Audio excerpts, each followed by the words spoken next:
Hi guys! Welcome back to my channel! Ano? Nagpo-vibrate ba yan?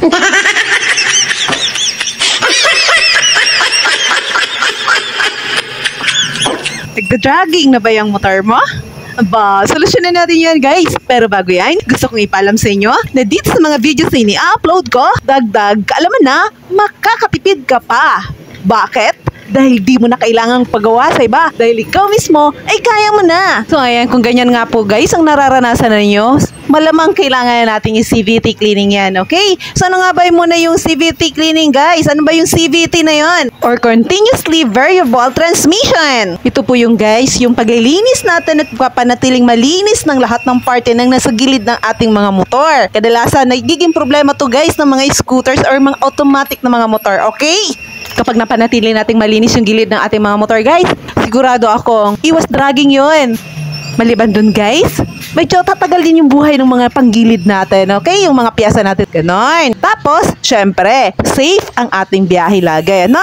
So, ayan, kailangan muna natin baklasin guys yung mga panggilid natin, yung torque drive, yung pulley set, ayan. Ayan, tapos binugahan lang po ni mekaniko muna ng hangin para maitasik po yung mga dust natin or yung mga alikabok. Tapos, ayan na po. So, gagamit tayo dyan guys ng CVT cleaner guys, ayan. So, ayan po yun. Diba? Yung sprayer po yan. So, pero kung wala kayo niyan guys, pwede rin po kayong gumamit ng gasolina, no? Yung iba nga po guys, gumagamit po ng dishwashing liquid at saka tubig. So, ayan na nga guys, nililinis na po ni mekaniko yung clutch lining ho natin. Ayan. Sa clutch lining guys, huwag gagamit ng matalwin na pangkuskus ha. Baka naman makalbo yan ha. Pati mga singit-singit guys, kailangan din natin kuskusin, okay?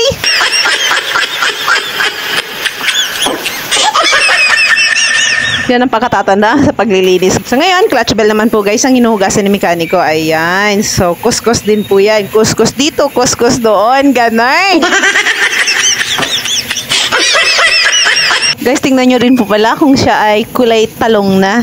Pag kulay talong na guys, ibig sabihin sunog na yan. So, kailangan nating palitan, okay? So, yan na nga sa puntong yan guys, binubugahan na ni mekaniko ng hangin para po matuyo na din po siya. Di pa na kontento si mekaniko sa pagbuga-buga ng hangin. So, yan, kinuskus niya pa rin pinunasan niya pa rin po ng basahan guys. Para talaga siguradong matuyo siya. Diyan na po tayo sa pulley set guys. So, yan po yung pinaglalagyan po ng balls. Ating mga bola.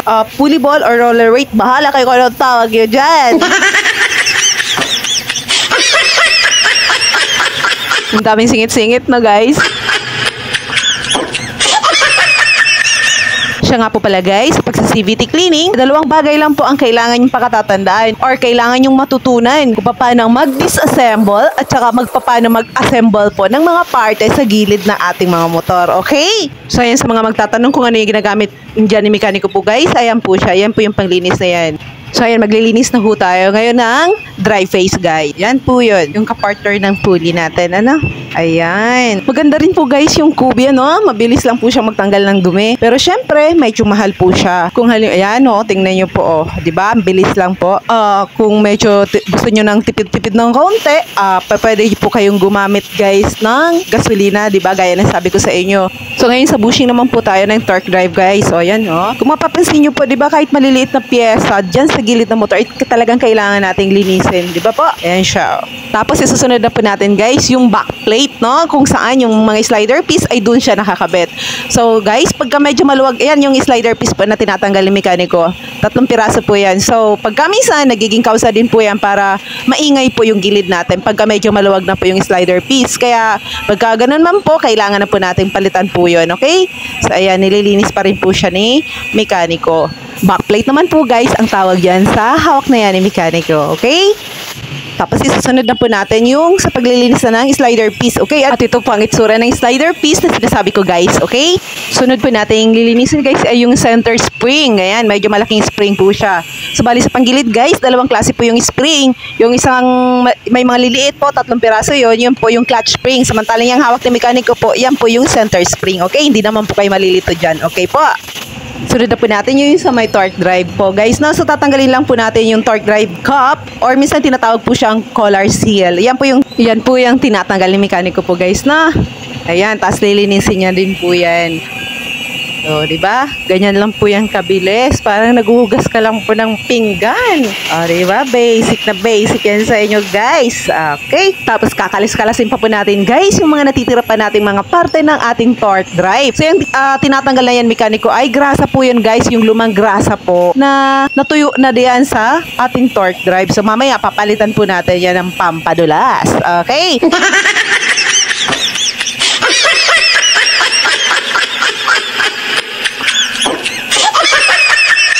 Ay, sorry naman. Nagbibiro lang. Paano naman kasi, guys? Napakaseryoso naman na natin. So, ngiti-ngiti rin pag may time para hindi naman tayo ma-high blood. Ayan, okay? So, ayan. So, ngiti-ngiti para magmukhang pogi. Ayan. So, ayan na nga po, guys. Sa parte niya, habang naglilinis po pala kayo, sipat-sipatin nyo din, guys. Yung piyasa ba yan ay po pwede pa or hindi na? O, diba? Para pagka hindi na, huwag na natin pilitin. Okay? Palitan na po natin. So, gaya ng slider piece natin kanina, kung medyo maluwag na, naku guys, huwag na yan. Kalsuhan mo kung kaya pa. Pero pag hindi na kayang kalsuhan, palitan nyo na guys. Kaysa tirahin ng tirahin or gamitin ng gigamitin kahit na maluwag na. Okay? Kapag yan po kasi ay maluwag na, sigurado maingay yan guys. Okay?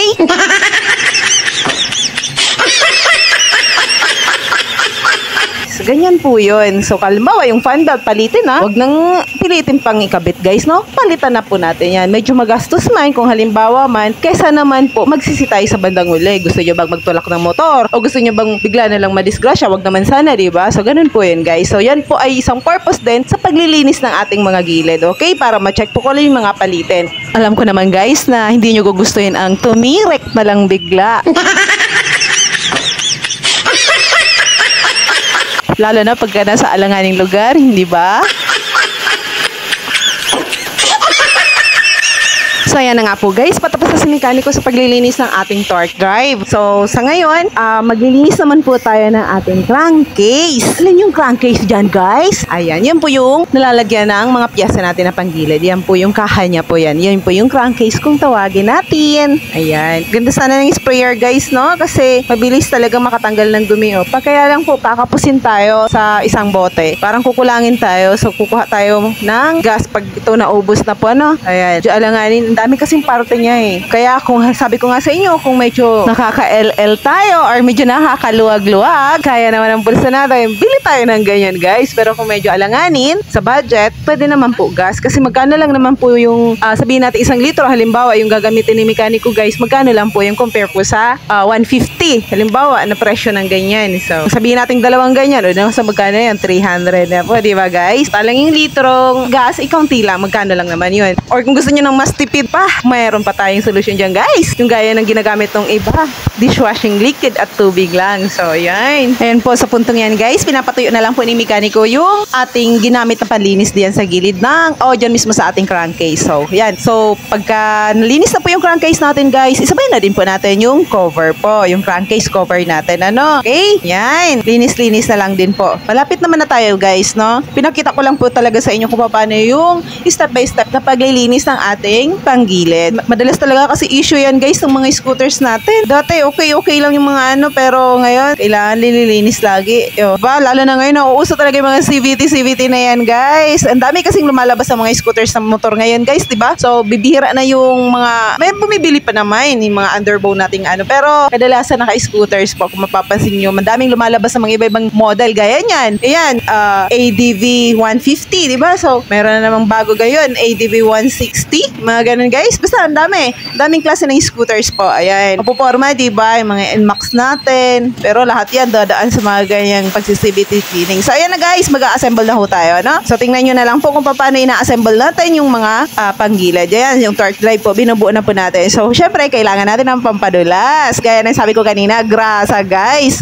Kaya naman, kung ano naman iniisip nyo, nasabi lang yung papadulas, ano ba naman yan? Ayan na po guys, bali yung mismong butas na paglalagyan ng ating roller o ng ating bulitas, ayan, ay lalagyan din natin ng grasa. So tatandaan ho natin na sa bawat parte na umiikot o yung gumagalaw ay kailangan may pampadulas tayo guys, okay? Ayan, so bali 3 butas po yan na nilalagyan ng grasa para pagsalpakan ng ating bulitas, okay? Malinaw po ba yan guys? Malinaw po bang nakikita nyo sa aking video? Ayan. Bulitas yan guys. Pinapasok na sa butas. Agoy. Ayan. Tapos, pag okay na po yung grasa natin, pwede na nating ilagay po yung ating torque drive cup or minsan tinatawag nating collar seal. Okay? So, ayan. Pati po yung looban po ng ating torque drive or yung tinatawag nating sheave ay lalagyan din po natin ng grasa guys, no? So, medyo dami-damihan na po guys. So, pati yung mga axle po, ayan, yung mga umiikot na parte na sabi ko nga kanina, lalagyan nyo din po ng grasa. So, huwag naman tipirin guys, mura lang naman yung grasa natin. So, ayan, pati yung sa mga ilalagyan po ng sa may pulley natin guys. So, ngayon, ilalagay na po niya yung ating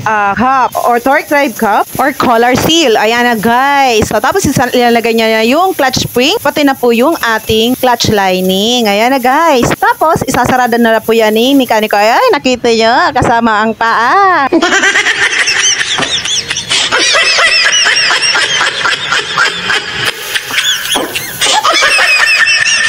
Kailangan ng pwersa. O, diba? Kailangan parang kabayo yan. Gamitin yung paa pang sipa. Pero diyan, pang patong lang. So, guys, para may pwersa lang po at mailagay niya yung nut. Okay? So, yan na po. Sinasaraduhan niya na lang po yan. Kasi mamaya, sasalpak na po din natin yan. Okay? So, inassemble niya lang po yung ating torque drive. Ayan. So, ganyan lang po yan, guys. Diba? Mabilis lang. Ngayon po, guys, ay i-assemble lang po ni mekaniko yung pulley set natin. Okay? Nilagay lang po niya yung bushing. Kakarga na din po natin yung ating mga balls. Okay? So, ayan. So, pwedeng straight. Pwede rin pong combination po. Tatlo. Okay? Depende ho sa gusto nyo. Tapos, isusunod na ho natin yung ating slider piece. Okay? Yan pong nilalagay ni mekaniko. 3 piraso, guys. Ayan. So, malinaw po ba? Tapos, ilalagay niya na po dun sa may pulley natin. Tsaka, ikakabit na din ho natin sa loob ng ating crankcase. Okay? Ganyan lang ho yan, guys. O, tapos, ilalagay na din po yung ating fan belt. Pero syempre sinisipat niya muna kung mayroon na bang mga tama, mayroon na bang mga hiwa, kung kailangan na po talagang palitan. Kasi pagka mayroon na po guys na parang marka na pwede siyang maputol na, pinapalitan na po natin yan guys. So hindi na natin po pwedeng ibalik pa kasi mahirap na nga. Okay, so ayan na. Ganyan lang po ang paglagay ng ating panggilid. So, tapos, inalalagay na lang po ni mekaniko yung ating mga nut, guys. Ayan. So, pati yung washer po para masaraduhan na po yung ating at di na po malaglag siya. Okay? Yung ating mga pulley po. Okay? So, ganyan lang po. O, yan. Kung nakita nyo po, binugabugahan muna ni mekaniko para paniguradong wala po siyang kahit konting alikabok na po pwedeng makasira sa thread ng ating mga tornilyohan. Okay? Lalagyan ng ating mga nut. Opo, ganun po yan, guys. Okay? O, tapos, nilagay lang po yung ating clutch bell at saka yung nut washer niya na din po. Okay? Ganyan lang po. Tapos, hihigpitan niya na lang po yan mamaya, guys. Ayan, gaya po ng nakikita nyo, binabarel. Yeah, binabarel-barel. Ayan. Okay, ganyan lang po. So, dahil ready na siya, guys, kailangan na nating ipatong or ikabit yung ating crankcase cover. Ayan, para matakpan na siya. Ayan. Tapos, syempre guys, huwag kalilimutan o huwag hahayaang mayroong maiwan kahit isang tornilyo guys, no? Dapat kung ilang peraso po yung tornilyong binaklas kanina, ay may babalik po nating lahat din yun, okay? Kasi yung iba po, hindi na chine-check ng mabuti kung may kulang pa ba or kung wala na doon sa mga tornilyo na ikinabit o binaklas po natin. Minsan po kasi, may mga customer dito na pinagalaw daw po sa ibang mga mekaniko, ang problema po, hindi na ibabalik lahat ng tornilyo. So, nagkakaroon ng mga kulang-kulang po. So, ayan. So, yan, yung cover na po. Ayan. Tapos na. Diba? Ang bilis lang po. Diba? Galing. So, ayan, kung mapapansin nyo guys, tapos na yung ating panggilid. So, nga lang, gusto ni may-ari ay isabay na daw po yung pag-change oil. Kaya, mag-change oil na din po sa ADV. Ayan. Tsaka magpapalit na rin po ng gear oil. Diba? Ang forma ng motor ni Kuya. Ayan, sana all. Ayan. Sa totoo lang guys, may-ari niyan, gwapo red. Diba? Gwapo na yung motor, gwapo pa yung may-ari. O, diba? Ang tanong, may niaangkas ba? Chok lang yun guys, ano ka ba? So yan na nga po guys, sa punto pong yan, pinapatagas na po ni mekaniko yung gear oil para po mapalitan natin ng bago. Ano? Ayan. So, ganyan lang po siya kasimple guys. O, di ba? Ano pa naman, malinaw pa naman yung gear oil niya. Pero, pinapalitan na po ni may-ari. So, bali pagkamisan nga po pala guys, yung iba, ginagawa nila, halimbawa, nagpag-gear oil ngayon, nagpag-change oil ngayon, sinabay yung gear oil, pwede sa sunod, walang gear oil, or tapos sa sunod naman ulit saka mag-gear oil. So, parang palitan po, ano? Pero, pwede rin naman pong, pagka medyo gusto nyo po, pwede naman din pong, bawat pagpa-change oil, ay sabay na yung gear oil, no? So, ayan naman na po siya, guys. Sasali na po siya ng ating bagong langis. Ayan. So, ganyan lang po yung kabilis. Napakabilis lang. Kayang-kaya nyo na yan, guys. Ayan. O, diba? Tapos, ibabalik na po natin yung takip sa ating lagayan ng langis. So, iniligpitan lang po ng kaunti ni mekaniko. Tapos, ayan na. Isusunod niya na po ulit yung gear oil. So, sinasarado niya lang po yung lagayan ng gear oil natin sa ilalim para po masalinan na natin ng bago, no? So, ayan po, sigurado, sarado po dapat yung pinagdadaanan ng pagka nagde-drain tayo ng gear oil, guys. Kasi baka mamaya, nagbubuhos kayo sa taas, kakarga kayo sa taas, nagdi-discarga sa baba. So, ayan. Ayan na po, guys. So, yan na nga po, guys, yung video natin sa ngayon. Sana ay nagustuhan at sana ay may natutunan ho kayo. So, paki-like naman po, guys. At saka paki-comment na rin sa baba at nang malaman ko kung ano yung mga nasa sa loob ninyo. So, kung mayroon na po kayong katanungan sa akin, abay, sasagutin po natin yan, okay? And please don't forget to subscribe and click the notification bell para updated lagi sa mga bago nating videos. Para malaman nyo kung ano dapat gawin kapag mayroong nagtatagas sa ating mga makina o kaya sa ibang parte pa ng ating mga motor, pakipanoorin nyo naman po yung susunod nating videos, okay? At laging tatandaan, sa bawat pag-alis natin sa ating tahanan, ay may pamilya tayo nagmamahal at naghihintay sa ating pagbabalik. Kaya ingat at maraming salamat! God bless!